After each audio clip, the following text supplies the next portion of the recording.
Bom dia, povo bonito! Sejam muito bem-vindos a mais uma live que eu trago para vocês com muito carinho, para a gente passar informação para quem precisa saber tanto dos direitos. E hoje, com relação à medicina, eu trouxe um convidado muito especial, que é o Dr. Giordano. Então, eu já agradeço, primeiramente, por ter aceitado o convite, por estar aqui nessa manhã de quarta-feira conosco, para a gente transbordar informações que, de fato, a gente precisa saber. Doutor, seja muito bem-vindo. Eu queria que você trouxesse para nós aqui, para a nossa audiência, um pouquinho de quem é o Dr. Giordano, antes mesmo a gente começar a falar, né, sobre o tema da live, e apresentasse para nós, né, de onde o Dr. Giordano nasceu, né, formatura, a área que o doutor escolheu hoje para atuar. Então, conta um pouquinho para nós. Seja muito bem-vindo, viu? Obrigado, doutora Juliana. Obrigado, pessoal. É um prazer estar aqui. Falar sobre saúde de uma forma geral é sempre um prazer, e especialmente obesidade de uma forma geral, um assunto que sempre me encantou, de alguma forma capturou a minha atenção, talvez por uma aptidão natural, talvez por uma história pessoal também nesse caminho. Então, me chamo Giordano, sou médico, sou gaúcho de nascimento, me erradiquei em Minas Gerais, Goiás, então tem um componente de multirregionalidade que é muito bom e me ajudou na minha formação, inclusive. Sim. A entender a pluralidade, a entender a importância cultural de cada contexto e valorizar, acima de tudo, isso para todas as populações. É fundamental quando a gente pensa em cuidar de alguém, entender que algumas coisas são inegociáveis e dentro da obesidade isso não é diferente. Me formei em medicina aos 25 anos de idade. Confesso que não era um curso que sempre sonhei, aquela história de que, desde novo, desde criança, ser médico. Quero ser médico. Não, muito pelo contrário. Meu pai é engenheiro de formação e desde pequeno eu tinha uma aptidão para uma curiosidade, na verdade, para essa área. Mas as minhas habilidades naturais não se desenvolveram nesse sentido. Eu não sou um cara muito de exatas, gosto de coisas abstratas, gosto de ciências biológicas, me fascina muito física, química, biologia. Então, à medida que isso foi evoluindo dentro do colégio mesmo, ensino médio, eu fui vendo que essa era a minha área. Então, e por gostar muito de esporte, sempre fui uma criança ativa. Não era hiperativo, mas sempre fui muito ativo. Passei a minha infância na rua jogando bola, enfim, ainda sou dessa época. O pessoal de hoje às vezes não sabe. O pessoal de hoje às vezes não sabe o que é isso, mas naquela época sou de 1992. Então, enfim, eu queria fazer educação física. Trabalhar com esportes, exatamente. Tá explicado, porque a especialização em medicina do esporte também. Exatamente. E aí, por um contexto, às vezes, de influência e tudo, eu acabei seguindo na medicina. E dentro da medicina, eu encontrei essa área, medicina do esporte, endocrinologia, que são áreas que te proporcionam um conhecimento aprofundado em fisiologia, que eu sempre fui fascinado. Antes mesmo de entrar na faculdade, na época das livrarias, que eu ia bastante, eu folheava livros de fisiologia. Teve um episódio engraçado que eu pedi, não lembro se foi pro meu pai ou pra minha mãe, eu falei, posso levar esse livro? Era um Macardo, ele é uma referência de fisiologia até hoje. Todos os cursos de medicina do esporte citam ele. E tava lá, fisiologia do esporte. Eu fascinado com aquilo, ela, não, meu filho, você não vai nem entender o que tá escrito aí. Beleza, entendi depois, né? Mas eu já tinha essa vontade desde mais novo. E fui me aprimorando nessa área, estudo isso diuturnamente, muito pelo contrário que as pessoas às vezes pensam que é um peso, etc. Não, é um prazer para mim, não é demagogia de forma alguma. Todas essas pessoas ao meu redor sabem que eu trato isso com muita seriedade, com muito carinho, e eu gosto muito desse assunto. Então, é basicamente isso. Que maravilha, hein? Temos uma paixão em comum, viu? Ele já disse que sempre, já no início ele disse, né, que tem um carinho especial pela obesidade. E isso é uma paixão em comum, porque tem muita gente que não sabe que a obesidade é uma doença. Você sabe que tem muita gente que entra no plano de saúde, não declara lá na declaração de saúde a obesidade como uma doença, porque não sabe que ela é uma doença. Olha só, gente, e isso é muito comum. E trazendo esse gancho da obesidade, já para a gente começar assim com chave de ouro a live, obesidade, hoje, a maioria das pessoas que carregam por genética, ou às vezes desenvolvem por problemas psicológicos, né, depressão, ansiedade, mas obesidade, no geral, doutor, é falta de vergonha na cara ou realmente existe fatores, né, que vêm trazendo e vem assim, dificultando a vida das pessoas que sofrem com essa doença? Como que a gente poderia filtrar e trazer isso para a nossa audiência? Bom, definitivamente, obesidade não é falta de vergonha na cara, não é frescura, não é gula, não é absolutamente nada além de uma doença. Trazendo um pouco de contexto para a obesidade, é importante a gente entender, muitas vezes, que desde os primórdios da ciência, há 2.500 anos atrás, século V a.C., a sociedade grega, que é a base da ciência ocidental, já considerava a obesidade um padrão fora do que era considerado normal ou do que era considerado saudável. E por quê? Quando a gente olha, inclusive, as esculturas, a arte grega, sempre são homens esculpidos em proporção, muscularidade, virilidade. Um fisiculturista, né? Aquilo representava não só força física, mas a harmonia entre o corpo físico, uma mente forte, proporções e ordem, que era o que a filosofia grega até hoje pregava, de uma forma geral. Então, dentro do contexto de corpo perfeito, eles criticavam os excessos, tanto em relação a alimento quanto bebidas, de uma forma geral, que naquela época já desenvolvia-se técnicas de fermentação, etc. Ok.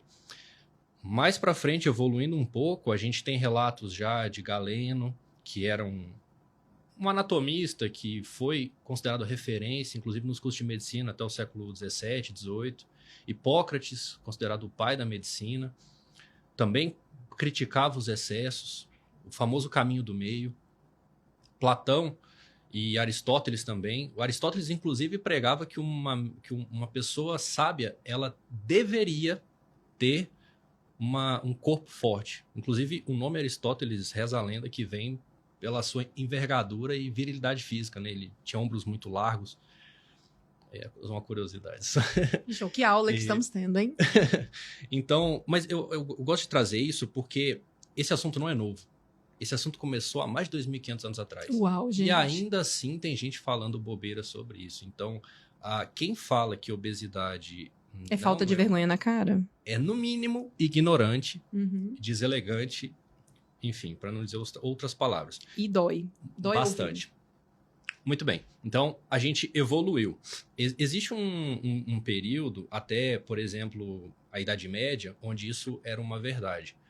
Acabou-se que... E olha só, o tanto que isso é importante. Gente, presta atenção, por favor. O contexto, ele importa.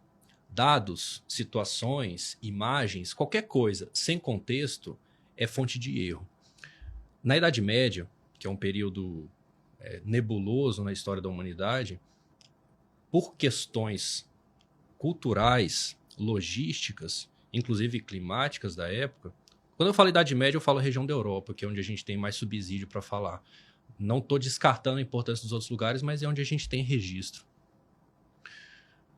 Pela escassez de alimentos e pelo sistema feudal, inclusive, a corpulência, ou seja, a massa corporal acima da média, já era vista como saudável. Por quê?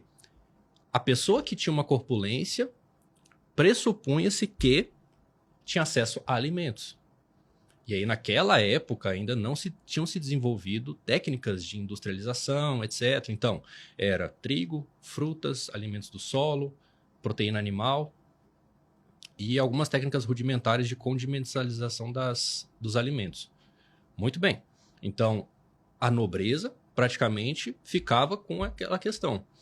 E as mulheres, inclusive, quando a gente vê retratos famosos, inclusive Michelangelo e afins, pintores lá renascentistas, Sim. as mulheres saudáveis eram retratadas com uma corpulência a mais. Uhum. Não eram as mulheres magras de hoje em dia, inclusive. E tiver muito isso na cultura mineira. Eu tenho, minha mãe é mineira. Minha mãe até hoje fala, fulano tá vistoso, tá bonito, Exato. tá forte. Isso é uma coisa que a gente assimilou, inclusive, para as crianças, até pouco tempo atrás. Exatamente. A criança magra era vista como Desnutrida. doente, anêmica, que quando a criança era corpulenta, forte. Uhum. Aí vem as definições. Mas tudo bem. Então, evoluiu-se e após a Revolução Industrial, a partir ali do século XVII, XVIII, onde as técnicas de refinamento químico começaram a evoluir, os processos de condimentalização dos alimentos começaram a evoluir, as coisas começaram a ter data de validade. Isso é muito importante, tá, gente? Presta atenção nisso, data de validade. Começou-se o processo de ganho de peso, que a gente está numa curva crescente até hoje. Isso. Tá? Então, gente, é importante entender isso, tá? Essa história. Ou seja, a obesidade não é nova, ela é contextual e ela é cultural, tá? Mas e a população mudou muito de hoje em dia? Depende. Na origem da nossa espécie, como seres humanos, a gente tem essa aptidão para reserva energética. Sim. Agora eu vou entrar no mérito mesmo fisiológico. Por que eu falo isso? Porque o tecido adiposo ele é uma célula ativa, ele não é uma célula inerte. O que é inerte? Não reage com nada, igual essa mesa aqui. Se eu bater nela, não me bate de volta. Uhum. Se eu quebrar ela, não se regenera. O tecido adiposo ele não é um tecido inerte, ele é um tecido biologicamente ativo. Ou seja, ele possui função endócrina, inclusive. Que mais para frente se a gente entrar nessa questão da regulação hormonal, que no paciente bariátrico faz diferença, no pós-operatório, ele libera uma substância chamada leptina, na substância adiposa branca, que ela é o principal regulador da saciedade e hoje, dentre as teorias que a gente tem sobre a obesidade como doença, a regulação da leptina está como agente central. Então, a leptina ela é fonte de hormônios, fonte de adipocinas, que a leptina entra como um contexto. Ela é reserva energética, tá? 1 grama de gordura proporciona 1 quilocaloria de energia. Então, ela é uma reserva energética, ela é uma proteção térmica e uma proteção mecânica. Ou seja, seres humanos precisam de tecido adiposo. Isso é fisiológico. Se você não tem tecido adiposo, você é uma pessoa doente. E em mulheres, isso é mais exponencial ainda. Por quê? Existe uma enzima chamada aromatase, que ela é expressa no tecido adiposo. Essa enzima é a principal enzima que vai converter a testosterona produzida nas adrenais, no ovário, em estrogênio. Então, mulheres com percentual de gordura muito baixo têm disfunção endócrina. Hormonal. Exatamente. Geralmente, são aquelas mulheres que fazem exercícios muito extenuantes, dietas muito restritivas, inclusive o ciclo menstrual se encerra, a densidade mineral óssea diminui, Olha isso, gente. o humor começa a ficar deprimido, porque o estrogênio ele tem uma função cerebral. Mas beleza, vamos voltar para o assunto. Então, o tecido adiposo, ele não é o vilão da história, ele não é o problema. Qual que é o problema? Desde de 1997, quando a OMS definiu obesidade como doença, ou seja, a Organização Mundial de Saúde diz que a obesidade é uma doença. Aí o fulano da esquina quer dizer que é falta de vergonha na cara. Isso. Aí não dá, né? A conta não fecha. A conta não fecha. Então, desde 1997, isso antes já percebeu-se, porque em 97 foi apenas a constatação de um dado retrospectivo. Na medicina a gente tem muito disso.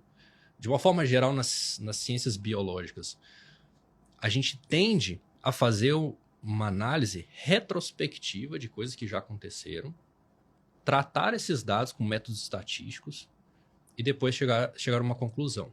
Ou seja, medicina é a ciência das verdades transitórias. Porque muita gente fala, mas vocês médicos têm hora que falam isso, tem hora que falam aquilo, não sei o quê. É igual o direito, gente. O entendimento muda do judiciário. Exatamente. E, teoricamente, as coisas vão evoluindo.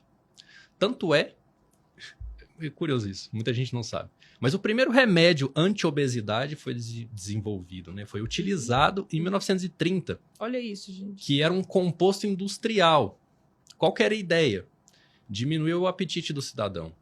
Porque desde aquela época... Seria um Mounjaro lá em 1930? O Mounjaro de 1930 com óleo isso? Misturado com óleo de motor e coisas Meu Deus, do tipo. nossa. Até aproveitando o gancho, tiveram perguntinhas ali de Mounjaro. Acabou que a tela subiu, mas uma delas eu vi. Teve uma pergunta se quem tem problemas cardíacos pode fazer uso do Mounjaro, que não tá ali na tela. E tem outra perguntinha ali que tá na tela, que tá assim, ó, o tratamento da obesidade com Mounjaro pode ser feito pelo paciente pós-bariátrico? Eu mesmo sou e vivo lutando contra o reganho. Obrigado, viu, doutor Marcelo, pela contribuição. Vamos responder a do cardíaco, seguida do Marcelo. Beleza.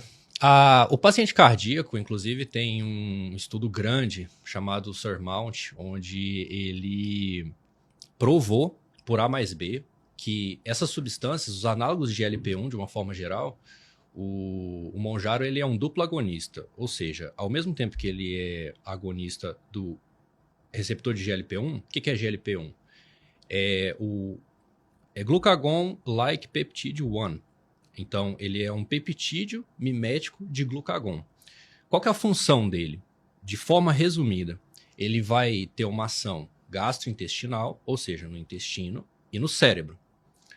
Para a gente entender o porquê que o paciente que usa as canetinhas de uma forma geral sente menos fome, a gente tem que entender fisiologia. Então, esse receptor, ele é presente no hipotálamo. O hipotálamo é o principal regulador do nosso peso. Assim, de várias coisas no nosso corpo. Ele é uma estrutura muito nobre. Ele fica na base do cérebro. Abaixo dele fica a hipófise, que é outra glândula fenomenal. Desse tamanho assim, faz um estrago danado. Poderosa. Então, beleza. No hipotálamo, a gente possui vários núcleos, ou seja, pontos de neuronais que liberam substâncias, neurotransmissores, etc. E tem uma região específica chamada núcleo arqueado, onde ela está relacionada intimamente com o prazer, a saciedade, ou seja, esse receptor ele vai ligar nessa região e gerar um estímulo anorexígeno. O que isso significa? Vai cortar a fome.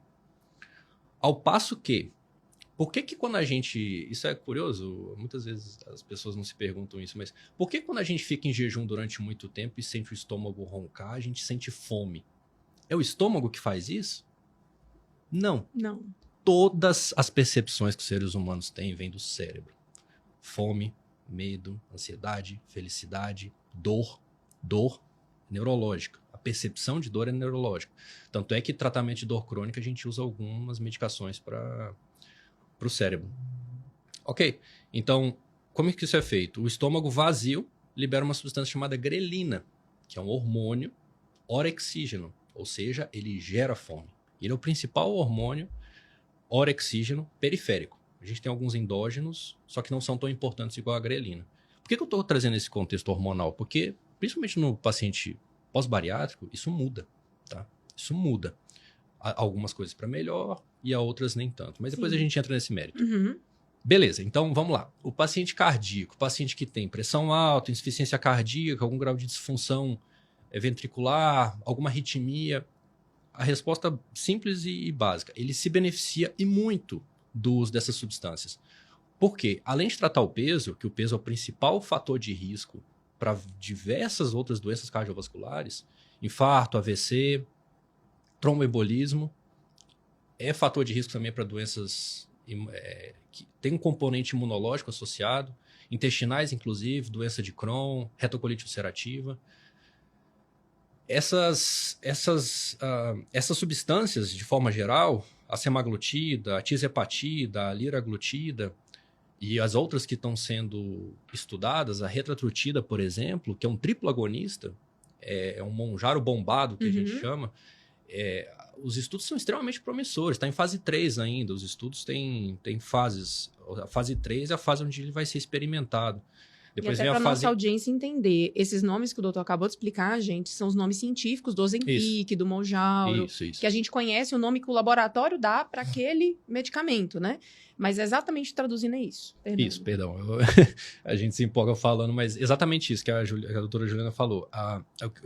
Na medicina, a gente utiliza o princípio ativo para falar sobre os efeitos, etc. Então, quando eu falar tirzepatida, se eu esquecer, é Mounjaro, tá, pessoal? E semaglutida é o Ozempic, o Wegovy e por aí vai. Tudo bem. Então, quando a gente utiliza essas medicações, a gente estimula esses receptores nessas regiões, ou seja, diminui a fome, diminui o componente hedonístico relacionado com a alimentação, aquela questão do estou triste, estou chateado, vou comer alguma coisa para ficar feliz. Me sentir melhor.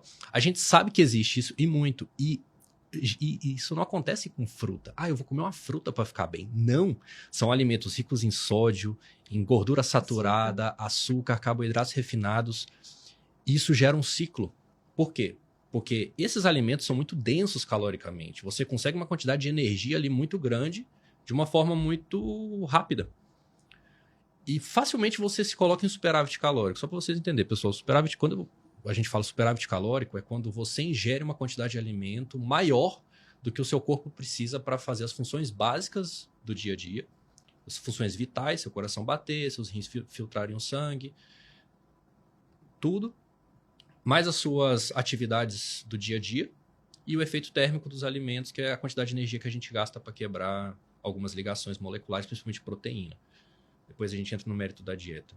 Beleza. Então, quando a gente supera essa quantidade, pela primeira lei da termodinâmica, a gente não vai desperdiçar essa energia. Igual Lavoisier já falou lá no século XVII, nada se cria, tudo se transforma. Essa energia do alimento, essa energia química, vai se transformar em gordura.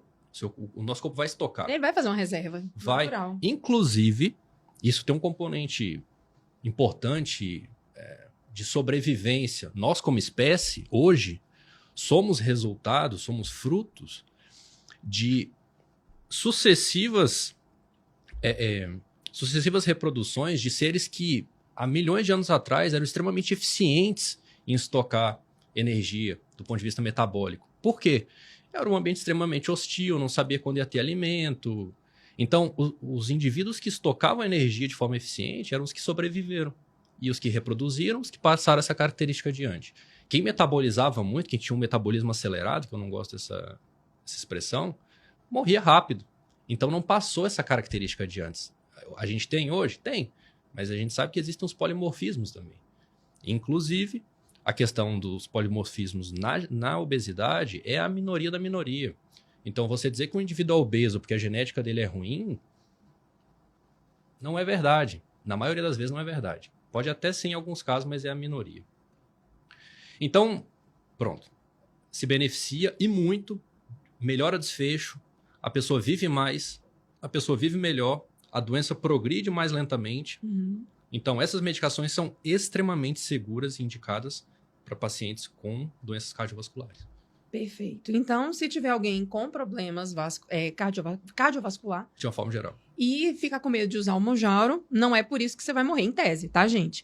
Mas, muito pelo contrário. Muito pelo contrário. Mas aproveitando o gancho, nós estamos vendo uma grande quantidade de pessoas utilizando as canetas. E quando você vai pesquisar, a caneta ela é utilizada com qual intuito, né? Em tese, para quem tem diabetes tipo 2, isso. Né? E se a pessoa não tem diabetes tipo 2 e quer usar a Mounjaro só para perder uns quilinhos, pode? Essa é uma pergunta capciosa. Primeiro a gente polêmica. Primeiro a gente precisa entender um pouco o porquê que essas medicações, por que elas existem? Qual foi o start? Qual foi o ponto de partida para que se desenvolvessem esse tipo de substância? Inicialmente foi para o tratamento do diabetes. O diabetes hoje é uma condição extremamente complexa, de difícil manejo. Eu diuturnamente lido com isso e vejo o quão complexo é essa condição. E numa variabilidade étnica que a gente tem ainda no Brasil, isso prejudica ainda mais. Então, inicialmente essas medicações foram desenvolvidas para o tratamento do diabetes. Por quê? Porque da mesma forma que essas medicações ligam-se no cérebro, elas ligam em outros receptores, né? Os receptores de GLP-1 eles se expressam em vários tecidos. E dentre eles o pâncreas e o fígado. O pâncreas ele é o agente principal da produção e liberação de insulina, lá pelas células beta de Langerhans. Então, quando esse GLP-1 se liga lá, ele estimula essa produção. E por que isso é importante? Porque a insulina é o hormônio relacionado com o controle glicêmico. Ele vai pegar a glicose que está rodando na corrente sanguínea e internalizar ela através de receptores de membrana. E por que isso é importante? Porque a glicose, quando ela fica circulando na corrente sanguínea e fica circulando, ela gera um componente inflamatório no endotélio, que é a camada mais íntima da artéria. Ela tem várias camadas. Se a gente pegar uma artéria como se fosse uma mangueira e fizesse um corte sagital, a gente observa diferentes camadas. O endotélio é o que fica em contato com o sangue. E esse processo inflamatório crônico que ele gera em excesso na corrente sanguínea predispõe a diversos problemas de saúde. Mas o principal é doença aterosclerótica, que é a famosa placa de gordura. Sim. E é extremamente perigoso. A gente não precisa nem mencionar. Acho que todo mundo sabe sobre isso. É aqui a famosa via entupida, né? Exato. Pronto. E sem contar que pode gerar danos microvasculares. Ou seja, é aquele estigma do paciente diabético não tratado, renal crônico, que tem angiopatia, retinopatia diabética, que é a cegueira, e disfunções vasculares, tem que amputar dedos, extremidades, geralmente. Enfim, é a história natural da doença quando ela não é tratada. Então, a gente entendeu o porquê que glicemia em excesso no sangue faz mal. Ok, então a galera foi estudar como melhorar isso. E existem medicações orais, existem medicações subcutâneas, existe a própria insulina, que a gente administra também via subcutânea, para fazer o papel da insulina endógena, mesmo o paciente tendo produção, tá? Ao contrário do que muita gente acha, o diabetes tipo 2, por exemplo, ele é uma condição que a etiologia dela vem de hábitos e não de uma deficiência específica. Ao contrário do diabetes tipo 1, que é uma doença autoimune, onde o nosso corpo produz anticorpos que vão lesar essas células e o paciente não produz insulina. Então, a gente tem que fazer a introdução do hormônio exógeno, que é de fora.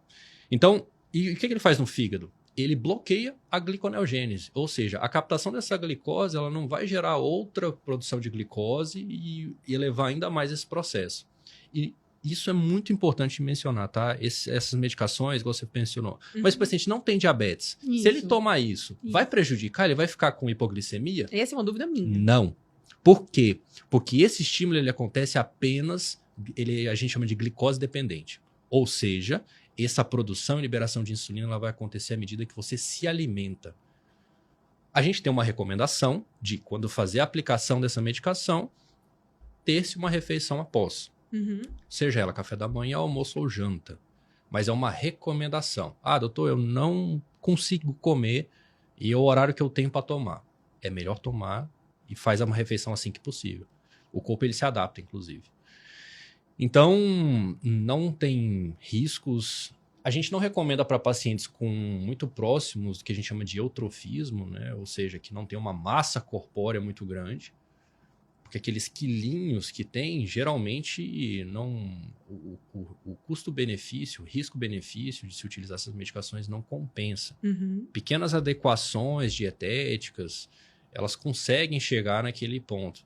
O que a gente vê também, e é um problema do meu ponto de vista, é a terceirização da responsabilidade. Porque ao mesmo tempo que essas medicações vêm para revolucionar a medicina, trazer longevidade, trazer qualidade de vida para os pacientes, algumas pessoas deturpam a função dela e o problema não é a medicação. O problema é quem utiliza. Inclusive, antigamente, quando a Anvisa não tinha determinado a retenção de receita para adquirir a medicação, a gente via muito aquele estigma, né? Inclusive, tinham até bordões, cabeça de Ozempic, glúteo de Ozempic, porque as pessoas utilizavam a medicação de forma errada. E eu recebo muita gente no consultório hoje em dia com preconceito na medicação e eu tenho que fazer um esforço hercúleo para convencê-la de que aquela medicação vai fazer mais bem do que mal, muito em vista desses preconceitos que existem gerados corretamente, mas não porque a medicação é ruim, mas que foi usada de forma inadvertida. Então, igual a água, se você beber 20 litros de água, provavelmente você vai ter hiponatremia, você vai passar mal. Aí você vai falar que a água é um problema? Uhum. É o excesso. Exatamente. E você sabe o que eu vejo muito também, doutor? Eu vejo muitas pessoas que fizeram cirurgia bariátrica e passado um tempo, principalmente depois da lua de mel ali da cirurgia, que a lua de mel acontece ali nos 6 primeiros meses de cirurgia, que é quando você dá aquele choque no corpo. Sim. E depois começa o reganho. E vem o reganho, e aí a primeira coisa que a pessoa fala, eu preciso de uma nova ajuda. Eu preciso de uma nova ajuda. Cortei o estômago, deu certo, agora peguei o platô, comecei a ter reganho e eu preciso de uma nova muleta. É mais ou menos assim que eu recebo até mesmo no escritório. Porque tem muita gente que chega para mim e fala assim, doutor, agora o plano de saúde vai cobrir o Mounjaro? Eu quero perder um pouquinho de peso. O plano de saúde vai cobrir? Né? Então, assim, é importante que vocês entendam, pessoal, que o plano de saúde, ele tem que fazer a cobertura de alguns procedimentos, como a bariátrica, por exemplo, às vezes uma revisional, né? Só que nesse momento, uma medicação de uso domiciliar, como o Mounjaro, o Ozempic, não tem jurisprudência favorável no sentido de fornecer essa medicação pelo judiciário. Mas o principal é que a gente está aqui, inclusive, com um médico especializado, né? Justamente nessa questão endócrina.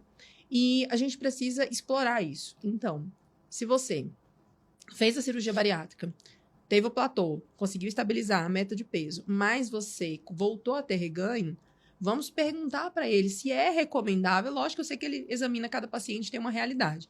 Mas nós vamos perguntar se é recomendável. Por quê? Eu já vi, doutor, lá no escritório, clientes chegarem para mim e falaram, eu usei o Ozempic, o Mounjaro, voltei a perder peso de novo. E já vi cliente falar, eu usei e não perdi nem 1 quilo. Isso é real, isso acontece mesmo. Existem corpos que fazem esse processo diferente, principalmente no paciente pós-bariátrico, de usar a caneta e não perder nada, e outros que são pós-bariátricos também, usar a caneta e voltar a ter perda de peso. Isso é real também? Sim, bastante. E quando a gente olha na prática, é um drama muito grande. A questão é que toda medicação ela é passível de um efeito médio. Quando a gente estuda os efeitos na população, a gente sempre tem um efeito médio. Tanto é que os trabalhos que mostraram a eficácia do Mounjaro, eles trazem uma perda média de peso, que ela varia ali em torno de 17% a 22%. Tem paciente que perde mais? Sim. Tem paciente que perde menos? Sim. Essa perda é relevante? Depende. Vamos colocar aqui num contexto, né, para ser justo com o que a gente falou no começo. Um paciente de 150 quilos perder 20% da massa corpórea é interessante? Sim, mas ele continua obeso. Então a gente precisa, às vezes, ir além dos efeitos médios. Por quê? Porque existem essa população que precisa disso. Quando a gente trata um paciente com 90, 80 quilos e a meta dele é chegar nos 70, não é tão complexo assim, igual esses pacientes com essas necessidades. Então, ok, vamos lá. A cirurgia bariátrica. Basicamente, esse período que você falou de lua de mel é exatamente isso. Quando que a gente observa um platô, né, um peso que a gente chama nadir, onde a gente vai ter uma equalização na quantidade de alimento, de energia. Sempre quando a gente falar em alimento, a gente tem que pensar em energia. Quantidade de energia que o paciente consegue ingerir para equiparar as necessidades cotidianas. Geralmente isso acontece no período de 12 a 18 meses pós-cirúrgico. Por quê? A adaptação pós-cirúrgica imediata, ela tem algumas restrições, tanto é que existe uma progressão dietética do paciente bariátrico. E isso não é uma perfumaria, isso é uma necessidade. Inclusive, você pode ter risco se você ingerir uma quantidade a mais de alimento, inclusive. Então, quando a gente observa que esse reganho é possível, geralmente é a partir desse período. E ainda as sociedades elas se conversam sobre definições. É muito difícil você dizer, não, o paciente de fato tem reganho de peso e tem indicação, por exemplo, de uma revisional ou alguma coisa nesse sentido. Então, geralmente, quando a gente decreta ou atesta um sucesso na cirurgia, quando o paciente perde em torno ali de 50% da massa que ele tinha, ou próximo disso. E o reganho, geralmente, é em torno de 0,5% de peso de forma consistente. E aí o diagnóstico ele não é pontual. Você precisa de um acompanhamento médico. Não é eufemismo, é acompanhamento médico para tudo. Mas principalmente para essa questão do peso, a evolução do paciente importa muito.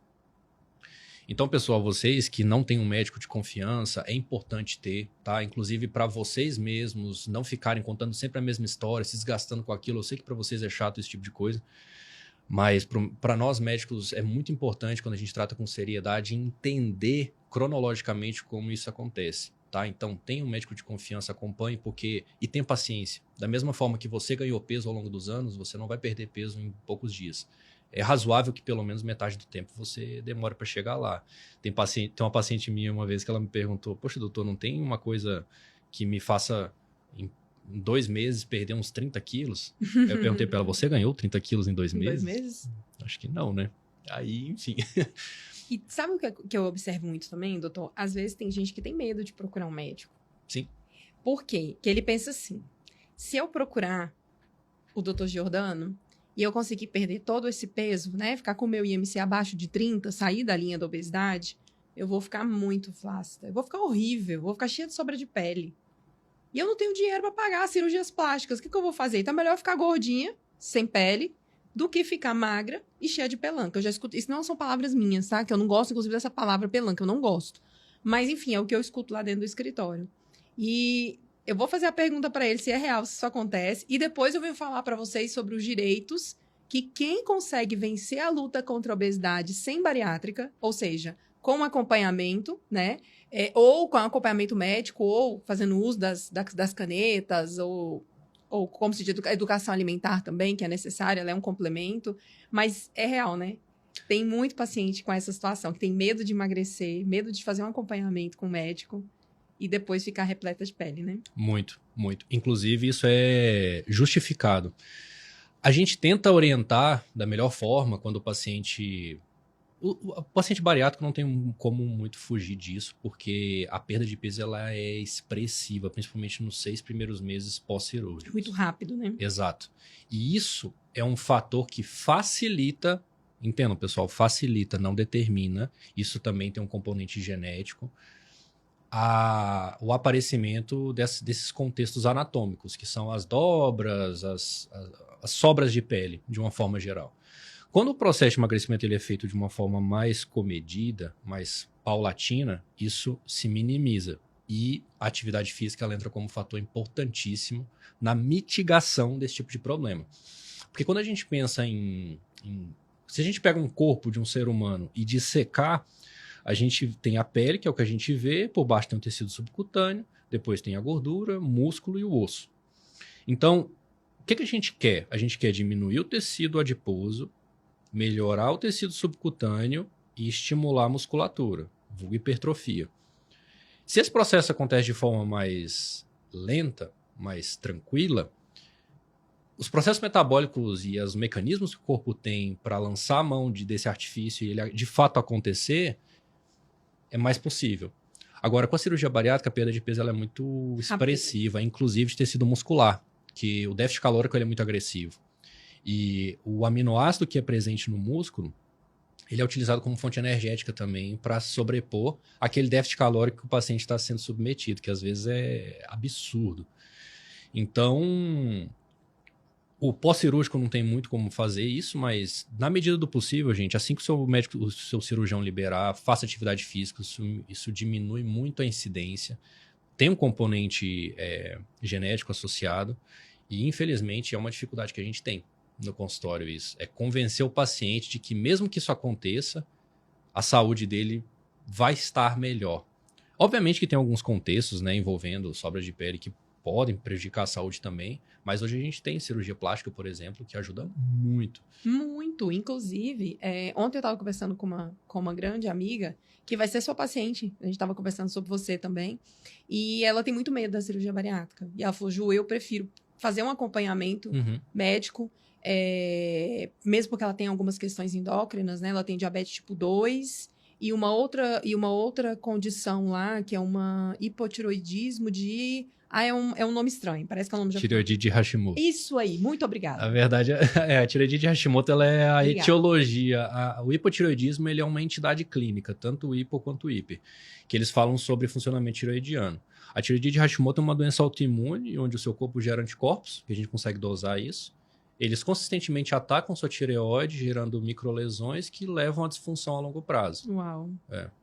E ela tem e é simples de tratar, é muito simples. E aí a gente conversando, ela falando que tem medo da cirurgia bariátrica, mas ela também tá com medo de perder peso e ficar cheia de sobra de pele. Eu disse pra ela o seguinte, eu falei, olha, como advogado especialista em direito de saúde, eu vou lutar pelas suas reparadoras de todo jeito. Porque se você vencer a obesidade, é um direito que você tem. Tanto que eu tenho clientes no escritório com cirurgia reparadora realizada, outras com liminar autorizado, outros com processo em andamento, que não fizeram cirurgia bariátrica, mas venceram a obesidade com dieta ou com acompanhamento médico, né, nutricional.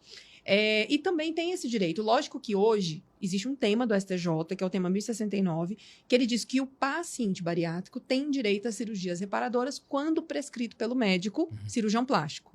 Só que nós, do direito, nossa obrigação é usar por analogia. A minha obrigação como advogada é fazer jurisprudência. Então, se existe um direito reconhecido pelo STJ para quem fez a cirurgia bariátrica, venceu a obesidade, por que não para quem faz um acompanhamento endocrinológico, nutricional, esportes?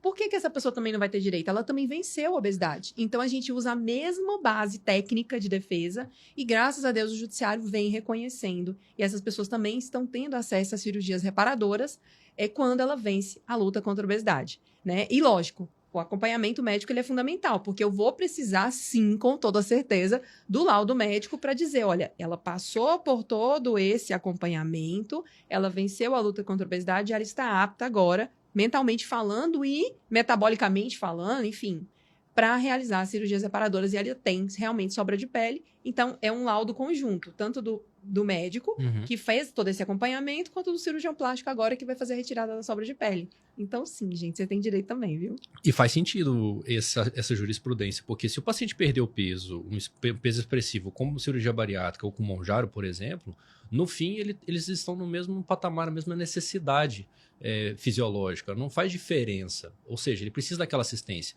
E muitas vezes também, essa sobra de pele não é só estética, tá, Ju? Essa sobra de pele pode gerar uma disfunção metabólica também, porque esse tecido que está em excesso ali, ele não é um tecido inerte. Ele está metabolicamente ativo. Olha, gente, que maravilha. Isso aqui já é uma tese de defesa para o meu processo. Repete aqui, doutor, por favor, como é mesmo?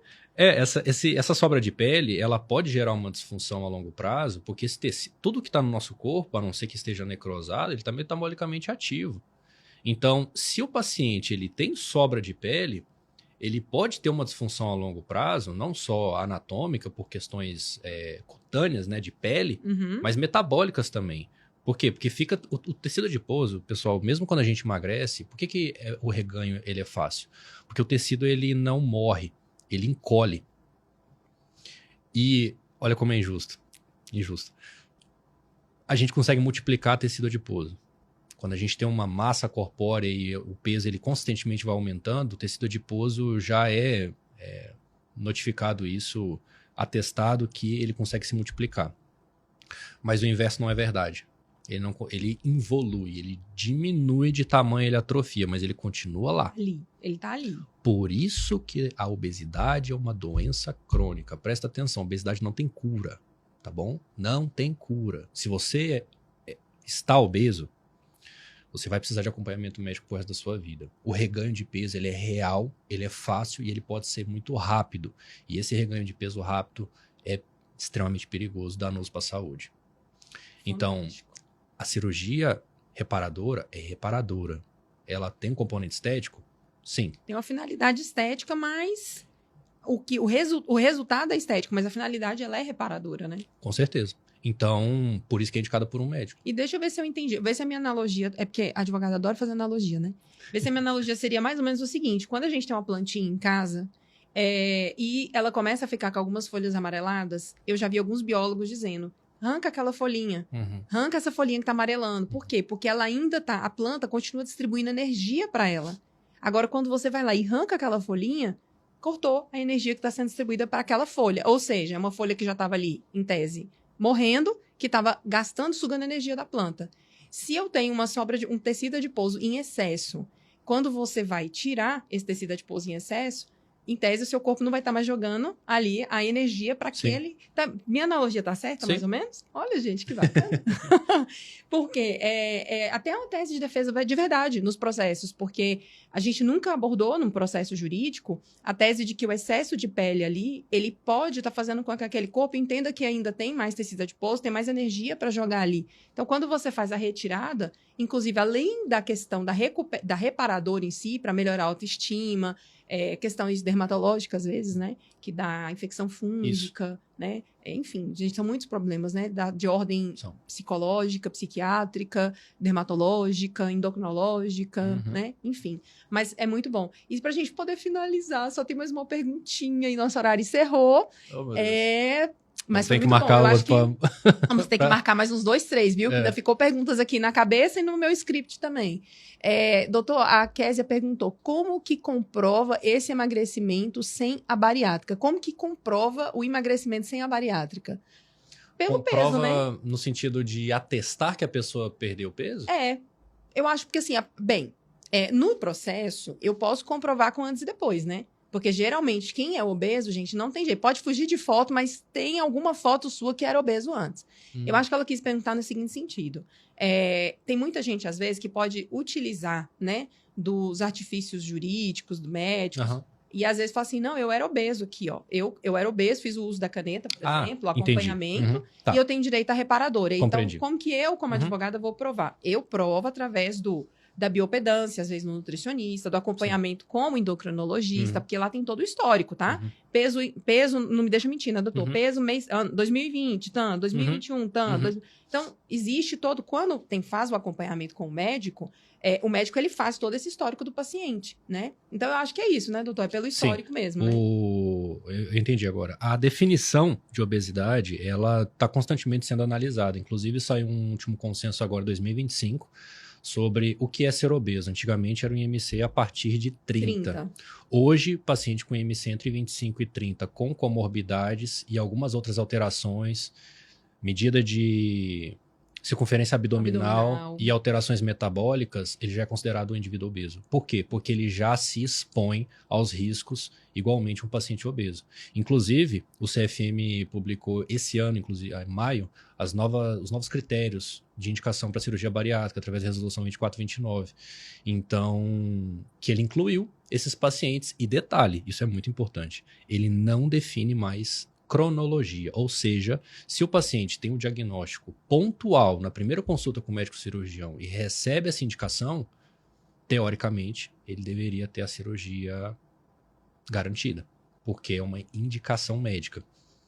Então, é muito importante isso, a gente entender que o peso, ele é muito importante, ele é o balizador das nossas condutas, é ele que vai me direcionar. Tem muito paciente que me pergunta, tá, beleza, doutor, eu vou tomar essa medicação aqui, mas quando que eu paro?